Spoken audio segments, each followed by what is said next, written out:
So we're staying the modes today. We're staying the modes. We're not going to do the we're not going to do the classical stuff.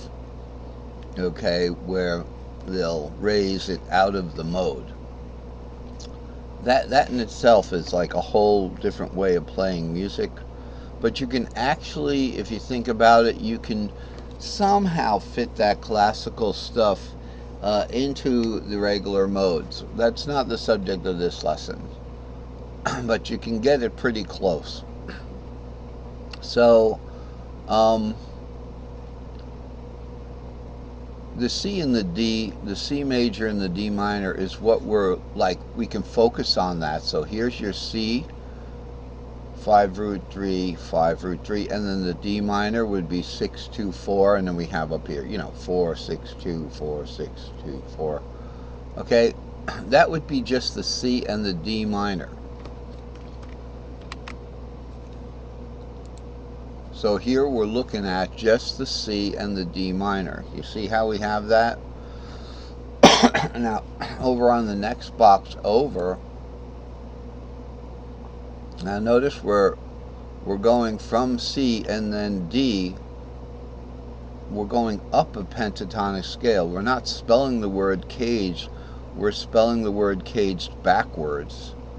So that the D would go to E, C would go to D instead of to A. Starting on the C, we're not spelling caged. Whenever if you want to sing cage, just sing it descending. So it's C, A, G, E, D. Okay, I had help there from the piano, but if you're ascending, it's C, D, E, G, A. So here it is, C, D, E, G.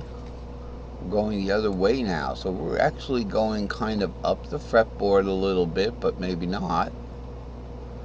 Maybe not. We're not going up the fretboard. We're going up the modal, but it's in the same cage, so it would be kind of like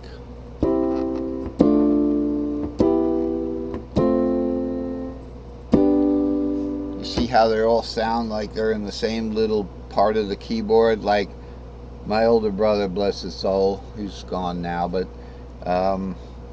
he used to buy small keyboards, and he'd just play the daylights. So, you'd see a lot of people doing that. As a matter of fact, I sold my first synthesizer to a fellow I was working with in a company as a technician, and but before I sold him my ARP Solus, he was playing on just this little thing, had about an octave and a half. So you can do the modal. So when we're going up the modal scale here, we're not going up a fretboard here. Otherwise, we'd be going in the word caged if we were going to the right. Yeah, so needless to say, you reap what you sow in life, and pray for people who need help and are addicted to drugs and alcohol. Okay, so speaking of that, I have my meeting that I have to go to at noon, so we'll continue on. So this is the E minor and the E. We have it brought out here. So let me zoom out of this. So we've got it all right here, the 5 modes. Okay, so this is the C shape. So this is the same box, the A shape. Sometimes you just have to get off the C shape and get onto another shape. So this is the A shape. ADE is the 1, the 4, and the 5 of the A shape. And these are the shapes, the A shape, the D shape, and the E shape. So let's look at that. Why are there different positions? These are just different versions of the same cage, because strictly speaking, if we're going to do an A and a C, we're going to start an A shape here. We might want to look at that A shape as 5 root 3, Okay, so it'd be like this. And the key to C would be 5 root 3 there. All right, and this the C minor shape would be the D minor shape like that. It would be 6 2 4, just like that, in the same cage. But it's going to be in the same cage because if you go up to the D minor shape there, all right, the D minor shaped Phrygian, we're going to start on the 5 again, and now we're going to go. See, I'm in the same area of the keyboard, so we want, because we're in the same box. We're not going anywhere. All right, this is 5 6 5 6. It's the same cage. We're just doing different things with that cage. So that would be your Phrygian, and then the fourth would start again here. So once again we have in the same cage. Now where's G? G starts on the 5th. We're just going to take it from the 5th again. Just like that. 5 7 2 5. So now we have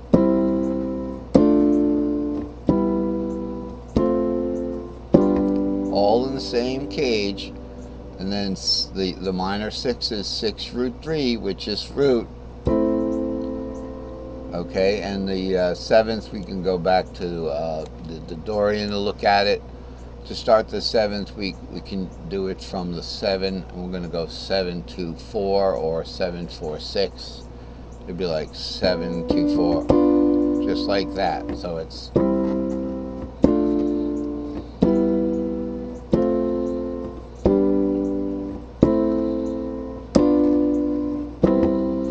so really I didn't leave that octave from the 5 to this 5. I did all of that in one octave from the 5 to the 5 on all 7 modes. So that's how that works on piano. On guitar, it pretty much works the same way. So the other shapes are pretty much the same. Okay, the G shape, we have C, but now G, but now instead of okay, we got G, C, D. Sorry, my sideways reading. So we got a G shape root. We got a C shaped 4th, which is in the gray. And here's your C shape, root 4 6, root 4 6. Remember, now 4 is the local root. 4 is the F, if you want to look at the key of C. So it's C shaped 4th right there. C shaped. And then of course a half step below that is a C minor shaped Phrygian minor. 7 3. Now we have a minor 3rd right there. So in the 4th major we got root. So 4. Now this is relative to the key that we're in. Root to the 4. It's a major 3rd. So here's root. Here's 4 in key of C, and a major 3rd to the 6th. Okay, sounds like Blue Daniel. Something like that. Now drop it down a half, and I can just use the same exact shape with my hand on the piano because the keys are arranged to allow me to do this. 7 3 5 7. Okay, so that's all in the same cage. So that's what we have here. Now the reason why I made this chart this way wasn't so that we could have fun with the modals, but we can. Here's the D shape down here, which is wonderful. We have the D-shaped major. Now we're looking at the yellow here. D-shaped major. And then we also have the E minor shaped 2nd minor. So again, we're starting over again. This is the root. This is the Ionian. This is the Dorian. You know, and we've got this. Then we've got the Phrygian and